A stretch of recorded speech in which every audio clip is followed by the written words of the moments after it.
નમો અરિયંતાણમ, નમો સિદ્ધાણમ, નમો આયર્યાણમ,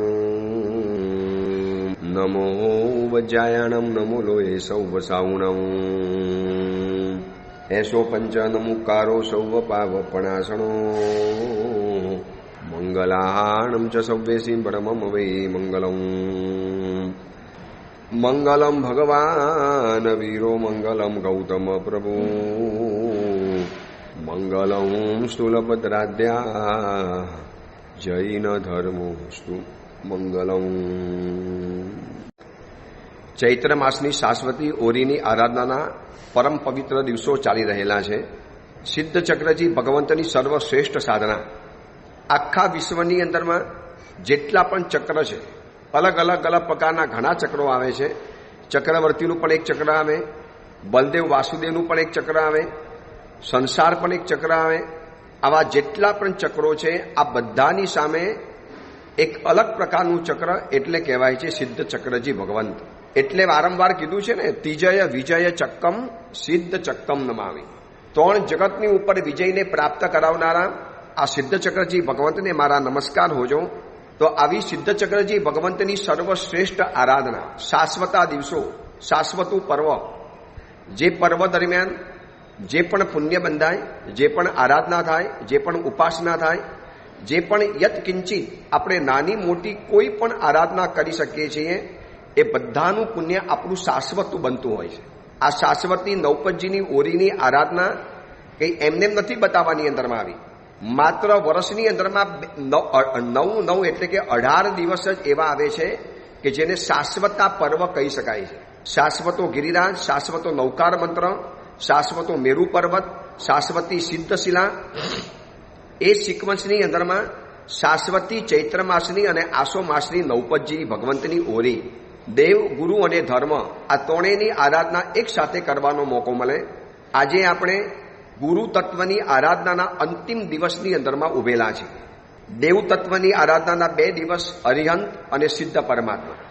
ગુરુ તત્વની આરાધનાના 3 દિવસ આચાર્ય ભગવંત, ઉપાધ્યાય ભગવંત અને સાધુ ભગવંત, સમણ ભગવંત, સમણી ભગવંત. જેટલા પણ સંયમીઓ છે, વ્યક્તિવાચક આ પદ છે. જે ચારિત્ર પદ આવે છે ને, એ ગુણવાચક પદ છે. જ્યારે આ સાધુ પદ એટલે કે વ્યક્તિવાચક છે. જેટલા પણ સમણ સમણી ભગવંતો આંખની સમક્ષ નિહારાય છે, ઉનાળાના ભયંકર ગરમીને સહન કરતા, આ અત્યારે હું સુરતમાં પ્રવચન જે આપી રહેલો છું, એ સમયની અંદરમાં પેપરોમાં બતાવ્યા મુજબ, સોશિયલ મીડિયાના બતાવ્યા મુજબ, ન્યૂઝ પ્રિન્ટ મીડિયાના પેપરના બતાવ્યા મુજબ 41 ડિગ્રી સુરતની અંદરમાં ગરમી રહેલી છે.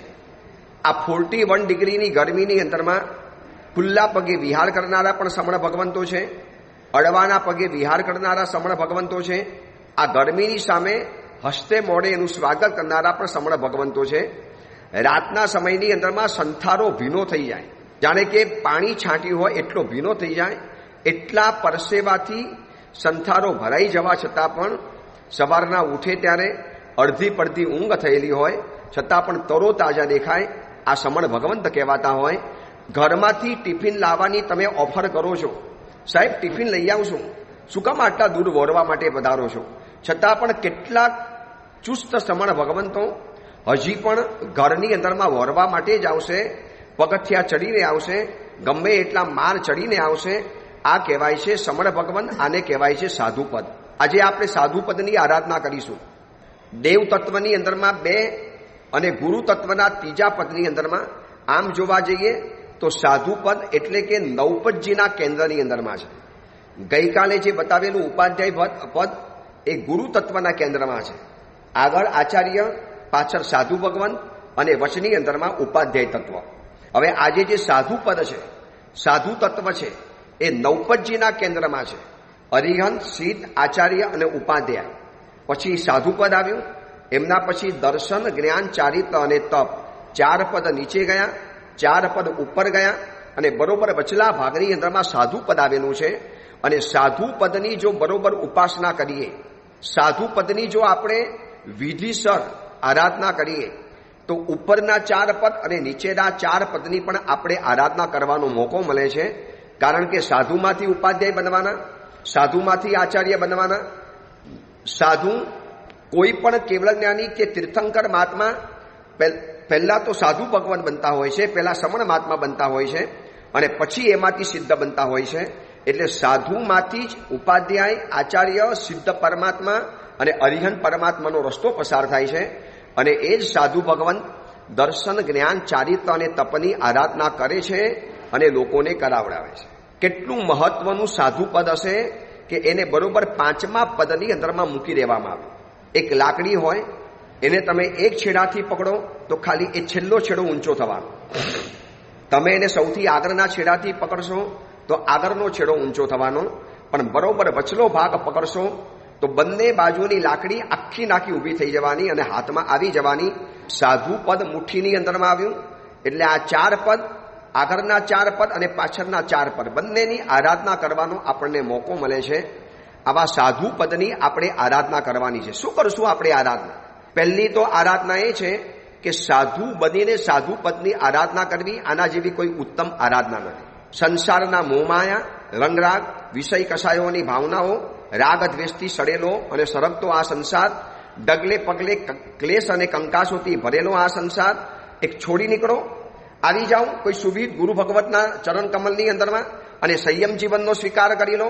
શક્તિ હોય તો સાધુ બનો, સમણ પદની અંદરમાં આવી જાઓ. હવે પંચમ પદે મુનિવરા, જે નિર્મમ નિશ્ચલ નવપદજીની પૂજાની ઢાળની અંદરમાં લખ્યું છે કે હવે 5મું પદ શરૂ થાય છે. હવે શબ્દ ત્યાં આગળ મૂકવામાં આવ્યો છે કે હવે 5મા સાધુ પદની કમાલ જાણો. અને એક વાત સમજી રાખજો કે સાધુ જ્યારે દીક્ષા લે છે ત્યારે ખબર નથી કે આ ઉપાધ્યાય બનવાનો, આ આચાર્ય બનવાના, આવતીકાલે એમાંથી કોઈ અરિહંતનું સર્જન થવાનું અને ભવિષ્યની અંદરમાં કોઈ સિદ્ધ ભગવંત બનવાના છે. એક સાધુ પદની આરાધના એટલે કે બાકીના 4 પરમેષ્ઠીની આરાધના છે. એક સાધુ ભગવાન તમારા ઘરે વરવા માટે પધારેલા હોય, કોને ખબર છે કે આ સાધુ ભવિષ્યમાં તીર્થંકરનો આત્મા હોઈ શકે? કોને ખબર છે કે આ સાધુ ભવિષ્યની અંદરમાં મહાન પ્રભાવક આચાર્ય ભગવંત બની શકે એમ છે? પૂજ્યપાર ગુરુદેવ ભુવન ભાનુ સુરેશ્વરજી મહારાજા શરૂઆતમાં તો મુનિ જ હતા ને, ભાનુ વિજયજી હતા. અને ભાનુ વિજયજી જ્યારે કોકના ઘરે વરવા માટે ગયા હશે, શરૂઆતના 2, 4, 5 વર્ષ તો કોઈ પણ મહાત્મા ગોચી પાણી માટે ગયેલા તો હશે જ ને. કોઈ પણ મહાત્મા જાય, એ જવાનો આચાર છે, જવાની પરંપરા છે, જવાની વિધિ છે. હવે એ ભાનુ વિજયજી મહારાજ જ્યારે કોકના ઘરે વરવા માટે ગયા હશે અને કોઈ શાવકે, કોઈ શાવિકા બહેને, કોઈ પરિવારના સદસ્યે જ્યારે ભાનુ વિજયજી મહારાજના પાત્રાની અંદરમાં જ્યારે રોટલી વોરાવી હશે, ત્યારે કોને ખબર હશે કે યુગો સુધી જર હરશે ભુવન ભાનુના અજવાળા, આવા એક ભુવન ભાનુ સુધી આમાંથી સર્જાવાના છે. જે 850 શિષ્યોનો સમુદાય ઊભો કરવાના છે, જે યુવા શિબિરોના આદ્ય પ્રણેતા બનવાના છે, જે ન્યાયના પ્રકાંડ પંડિત બનવાના છે, જે અણિશુદ્ધ સંયમના પાલક બનવાના છે, વર્ધમાન તપની 108 ઓરીના આરાધક બનવાના છે અને સર્વતોમુખી પ્રતિભાના સંપન્ન બનવાના છે. કોને ખબર હતી? જ્યારે એમને યાદ આવે, હાયલા આ તો ભાનુ વિજયજી મહારાજ તો સાવ મુનિ હતા, અમારા ઘરમાં વરવા માટે આવતા હતા.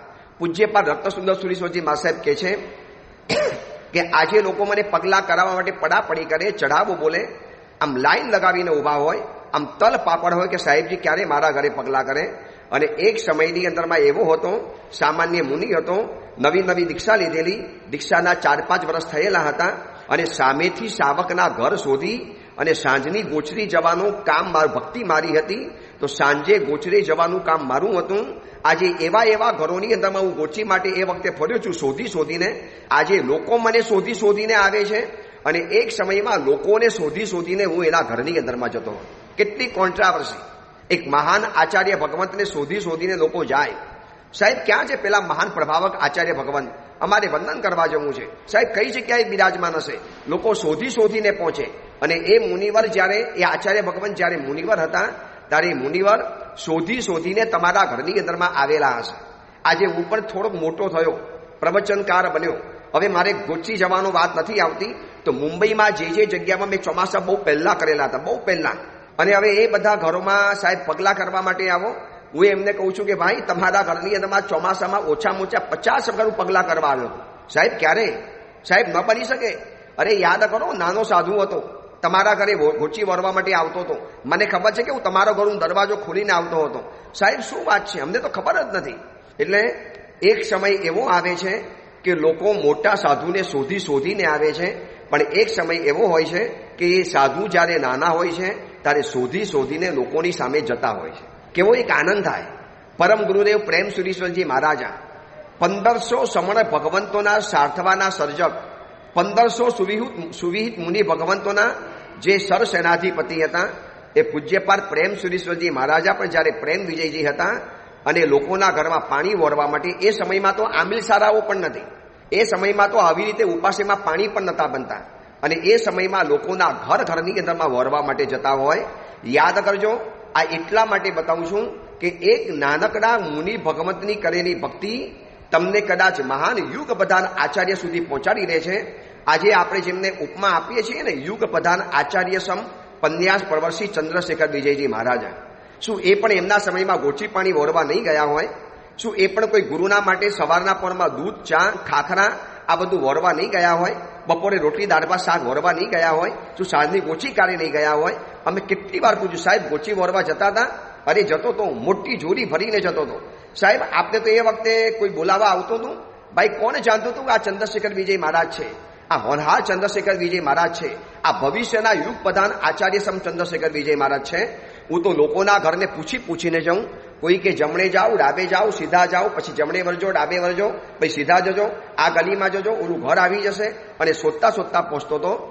આ એટલા માટે બતાવું છું કે આજના નાનકડા મુનિ ભગવાન ભલે દેખાય છે, આજે નાનકડું બીજ આવતીકાલનું વિશાળ વટવૃક્ષ હોઈ શકે છે. આજના નાના મુનિ ભગવાન આવતીકાલના કોઈ યુગ પ્રધાન આચાર્ય સમ બની શકે એમ છે. બસ સમણ ભગવંતોની ભક્તિ કરવી છે, લખલૂટ ભક્તિ કરવી છે. બે રીતે ભક્તિ થાય છે સમણ ભગવંતોની. મેં પહેલા પણ બતાવેલું, આજે ફરીવાર બતાવી દઉં છું. સમણ ભગવંતોની ભક્તિ બે રીતે થાય. એક તો સુપાત્ર દાન આપીને. સુપાત્ર દાનનો મતલબ ખાલી ગોચરી પાણી નથી, વસ્ત્ર બોરાવા, દવા બોરાવી, એમને સંયમ જીવનને લગતા ઉપકરણો બોરાવા, નોટ પેન બોરાવી, પાટ પાટલા વગેરે બોરાવા, એમની જીવનની જરૂરિયાતોને પરિપૂર્ણ કરવી, આ બધું જ આવે છે સુપાત્ર દાન. અને બીજા નંબરમાં છે સુપુત્ર દાન. તમારો સારો દીકરો હોય, હોશિયાર હોય, તેજસ્વી લલાટ હોય, અને એ દીકરા ઉપર ગુરુદેવ એમ કે આ દીકરો વોરાવી દો, એને તૈયાર કરીશ, આગળ વધારીશ, બહુ સારો સમણ બનાવીશ, સુવી સમણ બનાવીશ. અને આ દુષ્મ કાળની અંદરમાં લોકોને એક સરસ મજાનો રસ્તો બનાવનારો તૈયાર થશે, દીવા દાંડી બનશે, તો એને પણ વોરાવી દેવો. આ પણ એક સમણ ભગવંતોની ભક્તિ રહેલી છે. પણ શું થાય છે ખબર છે? ઘરમાં સમણ ભગવાન વોરવા માટે પધારે એ આપણને ગમે છે, પણ આપણા ઘરમાંથી કોઈ સમણ બનવા તૈયાર થાય એ લગભગ આપણે સ્વીકારવા તૈયાર નથી. સાહેબ મારા ઘરે સમણ ભગવાન વોરવા પધારે ને સાહેબ મને બહુ ગમે, બહુ આનંદ થાય. ધર્મલાભનો ટહુકો મારા ઘરના બારણે પડે, અમે દોડતા જઈએ, દરવાજો ખોલીએ, હાથ જોડીને ગુરુ ભગવાનને અંદરમાં લઈ આવીએ, કિચનમાં લઈ જઈએ અને વિવિધ વસ્તુઓની વિનંતી કરીએ. સાહેબને વળી પાછા ઉપાસેમાં વરાવાની અંદરમાં જઈએ. મહાત્મા ઘરમાં પધારે છે, આટલો બધો આનંદ વિભોર બનો છો, તો તમારા ઘરમાંથી કોકને દીક્ષા આપો, સમણ બનાવો. એ પણ કોકના ઘરમાં જશે તો એના ઘરમાં પણ આનંદ કિલ્લોલ કરાવશે. કેમ આટલા બધા દૂર કેમ ભાગે છે જૈન પરિવારો?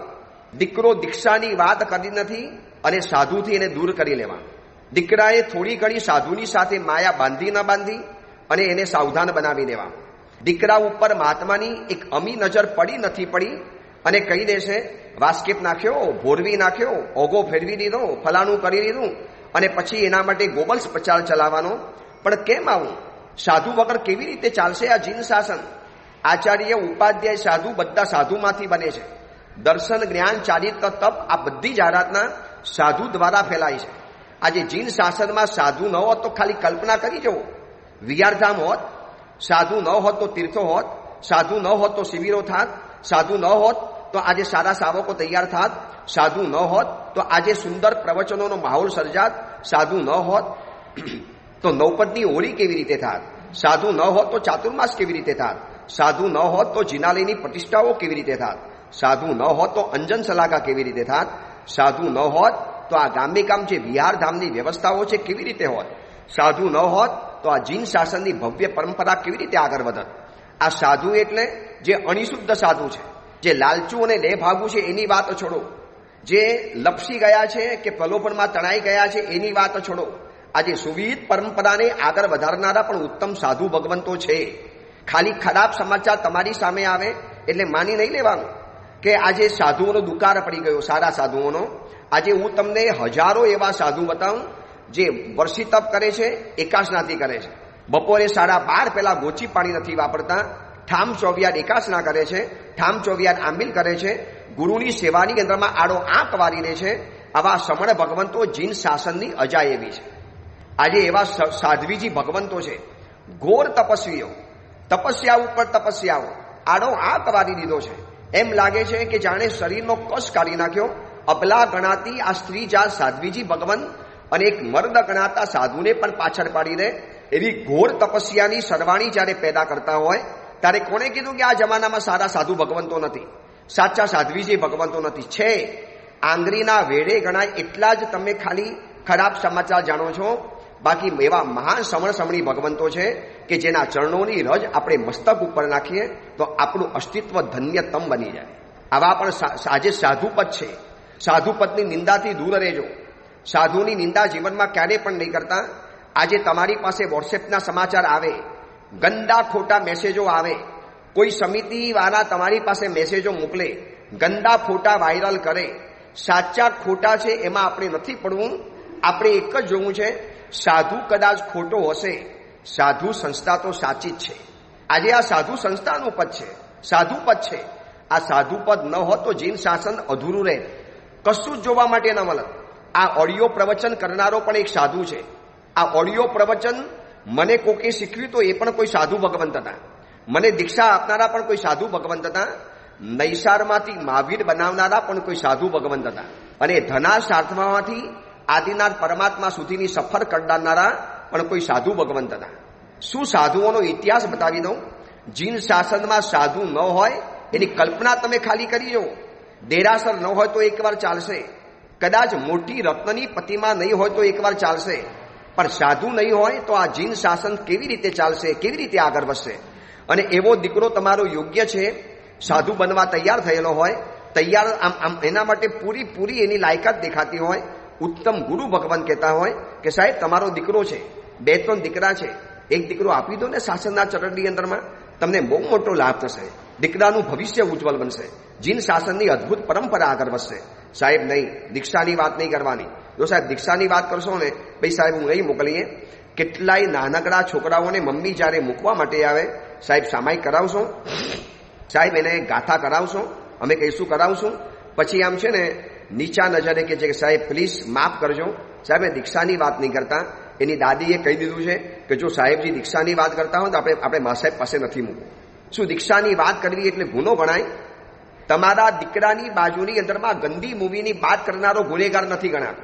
તમારી યુવાન કન્યાની મોબાઈલની અંદરમાં ગંદા ફોટા વાયરલ કરનારા, અપલોડ અને ડાઉનલોડ કરનારા લોકો ગંદા નથી લાગતા. અને એક સમણ ભગવાન જીન શાસનની અદ્ભુત પરંપરાના દર્શન એક તમારા બાળકને કરાવી આપે અને સાધુ ગુનેગાર બની ગયો. એ સાધુએ જાણે કે ગુનો કરી નાખ્યો. શું અમે દીક્ષાની વાત કરીએ એટલે ગુનેગાર બની જઈએ? શું દીક્ષા અમારે ન આપી શકાય? શું ભગવાનની શાસનની પરંપરા અમારે આગળ નહીં વધારી દેવાની? આજે આ સાધુ પદ છે માટે થોડી કડક અને કડવી વાત બતાવી દઉં છું, કારણ કે સાધુ જીવનની અંદરમાં 43 વર્ષથી છું. એટલે મને ખબર છે કે કેવા ઇલ્ઝામ અને કેવા આરોપ અને આક્ષેપો અમારા સાધુઓના મસ્તક ઉપર થતા હોય છે. જ્યારે વારે તેવારે સાધુએ ભભૂકી નાખી, સાધુએ ઓઢો ફેરવી નાખ્યો, સાધુએ એની ઉપર જાદુ કરી દીધો, સાધુ પાસે નહીં મોકલતા, એ તો દીક્ષાની વાત કરશે. તો બાબા સાધુ દીક્ષાની વાત કરે, લગ્નની વાત કરે, શું બીજું કોઈ શેર બજારની વાત કરે, કોઈ આઈપીએલની વાત કરે, કોઈ એની પાસે બીજી વાત કરે? સાધુ દીક્ષાની વાત કરશે ને. જીન શાસનની અદ્ભુત પરંપરા સમણ સમણી ભગવંતોથી જ આગળ વધી છે. આજે દુષ્મ કાળની અંદરમાં જીન શાસન જય જયકાર કરતું ફેલાતું હોય તો કોઈ માતા પિતાએ ઉદારતા કરીને દીક્ષા આપી.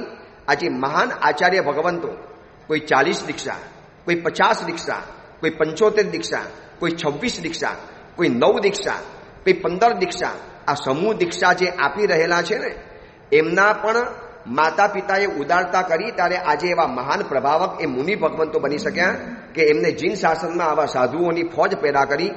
એ ગુરુદેવ ભુવન ભાનુ સુરીશ્વરજી મહારાજા, ગુરુદેવ પ્રેમ સુરીશ્વરજી મહારાજા, ગુરુદેવ જયગોર સુરીશ્વરજી મહારાજા, પૂજ્યપાદ ગુરુદેવ ચંદ્રશેખર વિજયજી મહારાજા, આ બધા જ મહાપુરુષોને જન્મ આપનારા કોઈ માતા પિતા હતા.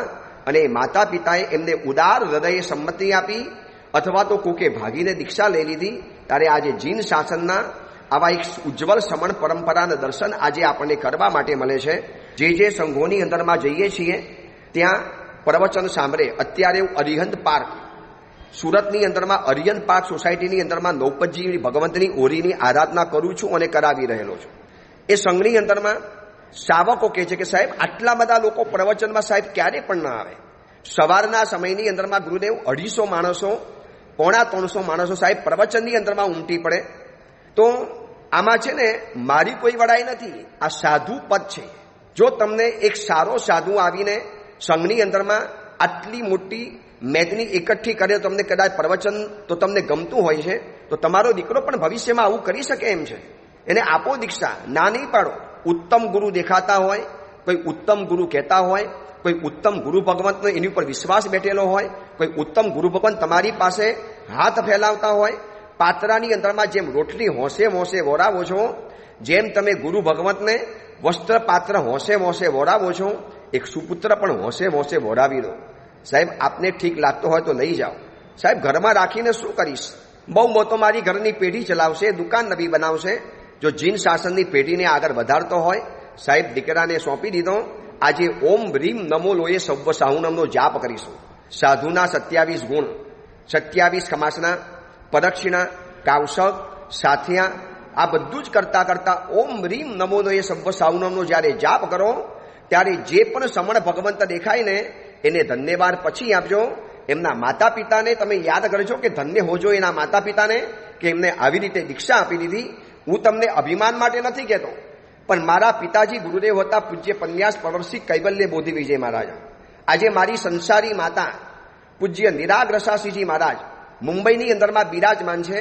જ્યારે પ્રવચનો આપે અને કે ગુરુદેવ કેટલું અદ્ભુત પ્રવચન સાહેબ, બહુ મજા આવે, બહુ આનંદ આવે છે સાહેબ. આમ સમય ક્યાં પસાર થાય ખબર નથી પડતી, દિલ ડોલી જાય છે ગુરુદેવ, અદ્ભુત આનંદ આવે છે.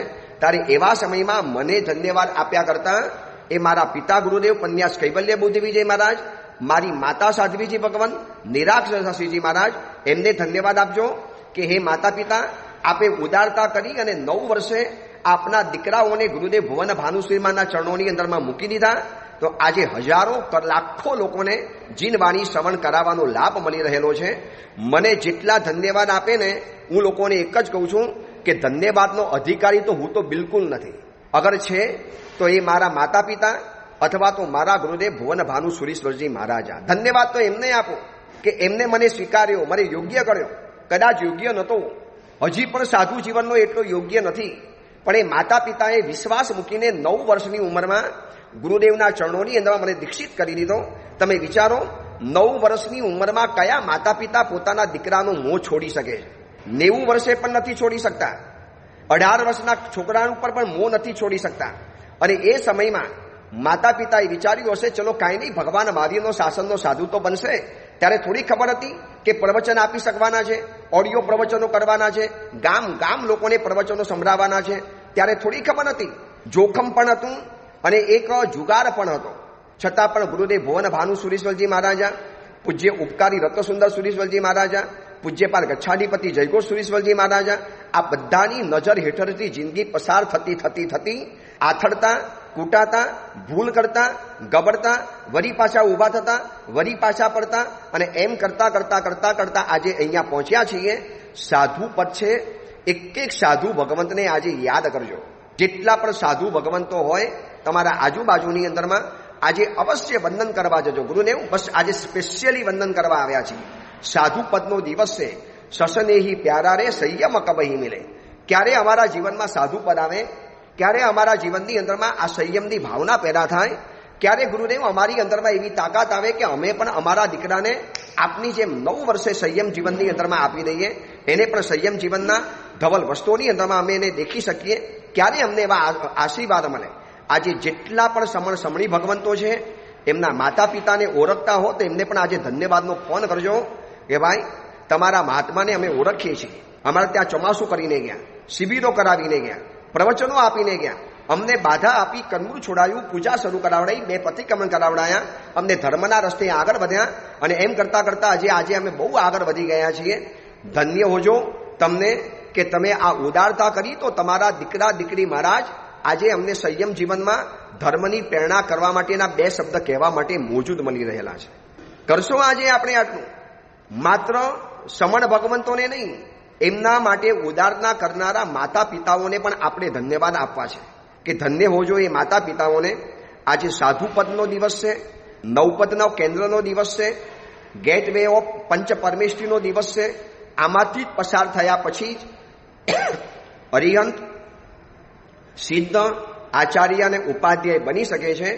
યાદ રાખજો, કોઈ આચાર્યની દીક્ષા નથી થતી, દીક્ષા સાધુની થાય છે અને પછી એમાંથી આચાર્ય બને છે. ક્યારે સાંભળ્યું કે આચાર્ય ભગવાનની દીક્ષા થઈ? અરે દીક્ષા વખતે તો બધા મુનિ જ હતા. દીક્ષા તીર્થંકરની નથી, દીક્ષા એક સાધુની છે અને એ સાધુ પ્રોસેસ કરતા કરતા કરતા કર્મોનો ક્ષય કરી 12.5 વર્ષે ભગવાન મહાવીર કેવળ જ્ઞાનને પામ્યા. પણ એ વખતે તો સાધુ જ બનેલા હતા. ભલે તીર્થંકર થવાના હતા એટલે આપણે તીર્થંકર ગણી લીધા, પણ સામાન્ય લોકોને એમ લાગે ને આ સાધુ ભગવાન છે. તો કોઈ દીક્ષા આચાર્યની નથી હોતી, ગચ્છાધિપતિની નથી હોતી. પૂજ્યપાદ ગચ્છાધિપતિ જયગો સુરીશ્વરજી મહારાજા જ્યારે 14 વર્ષે દીક્ષા લીધી હશે, જ્યારે પરમ ગુરુદેવ પ્રેમ સુરીશ્વરજી મહારાજા અને પૂજ્ય ગુરુદેવ ભુવન ભાનુ સુરીશ્વરજી મહારાજા આ બંનેની દેખરેખ હેઠળ જ્યારે એમના જીવનનો વિકાસ થતો હશે, 14 વર્ષનો આ બાળક આવતીકાલે 850 સમણ ભગવંતોનો ગચ્છાધિપતિ ભગવંત બનવાના છે.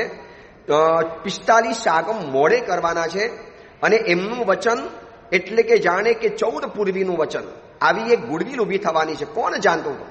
કોને ખબર હતી? જયકોર સુરી મહારાજ પણ કેટલાય લોકોના ઘરમાં વોરવા માટે ગયા છે, પાતળા લઈ લઈને વોરવા ગયા છે. ત્યારે કોઈને થોડી ખબર હતી કે આ જે મુનિ ભગવાન વોરવા આવ્યા છે ને એ ભવિષ્યના સુવિશાલ ગચ્છાધિપતિ જયકોર સુરીશ્વરજી મહારાજા થવાના છે. 45 આગમના દરિયાના પાર પામી જવાના છે, સિદ્ધાંત દિવાકર બનવાના છે. કોને ખબર હતી? એટલા માટે કહું છું કે એક પણ સાધુ ભગવંતને આજે યાદ કરવાનું નહીં છોડતા. કદાચ એ નાનકડું બીજ છે, આવતીકાલે વિરાટ વટવૃક્ષ બનવાનું છે અને નિંદાના રસ્તે તો નેવર ક્યારે પણ નહીં જતા. વર્તમાનમાં મીડિયાના સમયની અંદરમાં એટલા સાચા ખોટા ગંદા સમાચારો વાયરલ થતા જાય છે, આખી સમણ સંસ્થા ઉપરથી વિશ્વાસ તોડાવી નાખે. એક સમણ સંસ્થા ઉપરનો અહોભાવ ખતમ કરી દેવામાં આવે, જાણે કે એક ચાલબાજી લાગે કે બસ જીન શાસનના પ્રાણ સમાન એવા સમણ સમણી ભગવંતો ઉપર અવિશ્વાસ જાણે કે પેદા કરાવવાનું એક દુષ્પ્રચારનું કાર્ય ચાલતું હોય એવું ષડયંત્રની ગંધ આવે, એની બૂ આવે છે, એની બદબૂ આવે છે. જે હશે તે હશે, પણ હું તમને હાથ જોડીને કહું છું, આવા 1, 2, 5 જણાને છોડો, હું તમને એવા મહાપુરુષ બતાવી આપું કે જે વર્તમાન સમયમાં ચોથા આરાનું પણ સંયમ જીવન જીવી રહેલા છે. એવા છે મુનિ ભગવંતો જે કોઈની સામે ઊંચી આંખ કરીને પણ નથી જોતા, જે કોઈની સામે વાતચીત કરવા તૈયાર નથી. સ્વાધ્યાયની ધૂણીની અંદરમાં ઊંડા ઉતરી ગયા છે. પુસ્તકો લખતા જાય, પ્રવચનો આપતા જાય, વાચનાઓ આપતા જાય, પોતાના શિષ્યોને ભણાવતા જાય, સહવર્તી સાધુઓને પાઠ આપતા જાય, સુંદર અદ્ભુત પ્રવચન આપતા જાય અને જીન શાસનની પ્રભાવના કરતા જાય. શું કામ આપણે ગંદકીમાં હાથ નાખવો છે? શું કામ આપણે ગંદા બનવું છે? આજે સમણ ભગવાન છે, મારે થોડી કડક અને કડવી વાત બતાવવી પડે છે. જે સાધુ વગર નથી ચાલતું, જે સાધુ ગેટવે ઓફ પંચ પરમેષ્ઠી ગણાય છે, જે સાધુ નવપદના કેન્દ્રની અંદરમાં છે, અને એવા સાધુની નિંદા કરીને કઈ નરકમાં જવું છે? આપણે કેવા કાતિલ કર્મોના બંધ કરવા છે? જે કરે છે એને કરવા દો. સબકો સન્મતિ દે ભગવાન. એમને સન્મતિ આવે કે ન આવે, આપણે એ રસ્તાની અંદરમાં જવું નથી. આપણે તો આજે નક્કી કરવું છે કે સાધુ પદનો દિવસ છે, તો આજે શ્રવણ ભગવંતોની ખૂબ અનુમોદના, ખૂબ ઉપભૃણા, ખૂબ ભાવથી આજે વંદન કરવા છે. 18,000 સાધુને વંદન કર્યા, અને જો 4 નરક તૂટી જતી હોય તો આપણે આજે સાધુ ભગવંતોને વંદન કરીને સંસાર તોડવો છે, ખતમ કરી નાખવો છે. જે સમણ જીવનના માર્ગે આવ્યા છે એવા સમણ ભગવંતોને વંદન કરવા છે. આજે સમણ ભગવાન પાસેથી 2 સંદેશા જાણવા છે. રોજ આપણે 2 સંદેશા જાણીએ છીએ દરેક પરમેષ્ઠીઓ પાસેથી, તો આજે પણ 2 સંદેશા જાણવા છે.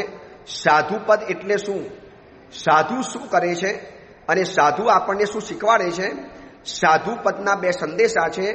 તારક તત્વના સેવક બનજો અને મારક તત્વના માલિક બનજો. કેટલી સરસ મજાનો સાધુનો સંદેશો છે. કે જેટલા પણ તારક તત્વ છે, દેવ ગુરુ ધર્મ શાસ્ત્ર તીર્થો શુભ યોગો, આ બધાના તમે સેવક બની જાઓ. જે સંસારમાંથી તારે છે, જે તારવા માટે સક્ષમ છે, જે તારી શકે છે, જે તારવા માટે સર્જાયેલા છે, તમે એના સેવક બની જાઓ. તારે તે તીર્થ, એવા તીર્થ હોય, ગ્રંથ હોય, નિગ્રંથ હોય, કોઈ પણ યોગો હોય, કોઈ પણ એવું તારક તત્વ હોય, એના સેવક બની જજો. અને જે મારક તત્વ છે ને એના માલિક બની જજો. માલિક એટલે મારક તત્વને મારે જીવનમાં લાવવું કે ન લાવવું નક્કી હું કરીશ. કોઈ નક્કી નહીં કરી આપે, નક્કી હું કરીશ કે મારે મારક તત્વના માલિક બનવું કે ન બનવું. એ મારક તત્વને મારે જીવનમાં લાવવા કે ન લાવવા. નિંદા કહેવાય, કુથલી કહેવાય, ગોસિપ કહેવાય, આસાદના કહેવાય, અવહેલના કહેવાય, અયત્ના કહેવાય, આ બધું જ મારક તત્વ છે. પછી દુર્ભાવ, દુર્બુદ્ધિ, સાધુ પ્રત્યેનો દ્વેષ, સાધુની નિંદા, સાધુની સાચી ખોટી વાતોને વાયરલ કરવી, વોટ્સઅપમાં નાખવું, સાધુઓને ધમકી આપવી, સાધુઓને બદનામ કરવા, આ બધું જ મારક તત્વ કહેવાય છે. એનો માલિક હું બનીશ કે મારે કરવું કે ન કરવું. કોઈ મારી પાસે આવીને કરાવી નહીં જાય. હું નક્કી કરીશ કે મારે કરવું કે ન કરવું. બસ આજે સાધુ પદના આ બે સંદેશા છે. મારક તત્વના સેવક બનો, તારક તત્વના સેવક બનો અને મારક તત્વના માલિક બનો. મારક તત્વ જેટલા પણ અશુભ તત્વો છે બધા મારક છે, બધા આપણને મારનારા છે. તો એ બધા જ મારક તત્વોથી આપણે દૂર રહેવું છે. અને દૂર રહેવાનું નક્કી હું કરીશ એટલે કે તમે મારક તત્વના માલિક બની ગયા. અને તારક તત્વો જ્યાં પણ દેખાશે ત્યાં હું પહોંચી જઈશ, એમના તરફ ખેંચાઈ જઈશ, એમના ચરણોની અંદરમાં ઝૂકી પડીશ, એમના ચરણ કમલને પકડી રાખીશ, એમનો સેવક બનીને રહીશ. આ તારક તત્વના સેવક બન્યા બરાબર છે. તો આજે સાધુપદના બે સંદેશા, તારક તત્વના સેવક બનો અને મારક તત્વના માલિક બની જાઓ. અને સાધુપદની ઉપાસના કરવી છે, સુપાત્ર દાન કરીને, સુપુત્ર દાન કરીને. આ પ્રવચન ખાસ વાયરલ કરજો. સાધુપદનું એક એક વ્યક્તિ સુધી પહોંચાડજો. જે નિંદક છે એને ખાસ પહોંચાડજો. જે ધાક ધમકીઓ આપે છે એને ખાસ પહોંચાડજો અને કહેજો કે દોસ્ત એવા સુંદર સાધુ ભગવંતો છે, એમની પણ જીવન કહાની બહાર પાડો ને. તમે ખાલી ગંદાની જીવન કહાની બહાર પાડશો, તમે ઉત્તમ સમણ ભગવંતોની ક્યારે જીવન કથા બહાર નહીં પાડો. કારણ કે તારક તત્વના સેવક બનવું એટલે બહુ કઠિન કામ છે. આ બધા જ મારક તત્વના માલિક બની ગયા છે અથવા તો મારક તત્વ એમના માલિક બની ગયા છે. આપણે તારક તત્વના સેવક બનવું છે અને મારક તત્વના માલિક બનવું છે. મારક તત્વને મારે કેમ રાખવું, કેવી રીતે રાખવું, કેટલું દૂર રાખવું, ક્યારે નજીકમાં લાવવું, ક્યારે દૂર લઈ જવું, આ બધાનો કંટ્રોલ જો તમારા હાથમાં છે તો તમે મારક તત્વના માલિક છો. અને તારક તત્વ જો તમારી ઉપર હાવી થઈ જાય, તમને ખેંચી લે, આકર્ષિત કરી લે, તો માનવું પડે કે આપણે તારક તત્વના સેવક બની ગયેલા છીએ. એ ખાસ કરતા રહેજો. એ જ મંગલ કામના મંગલ ભાવના. જીનાગના વિરુદ્ધ કાંઈ પણ બોલાયું હોય તો મિચ્છામી દુઃખ.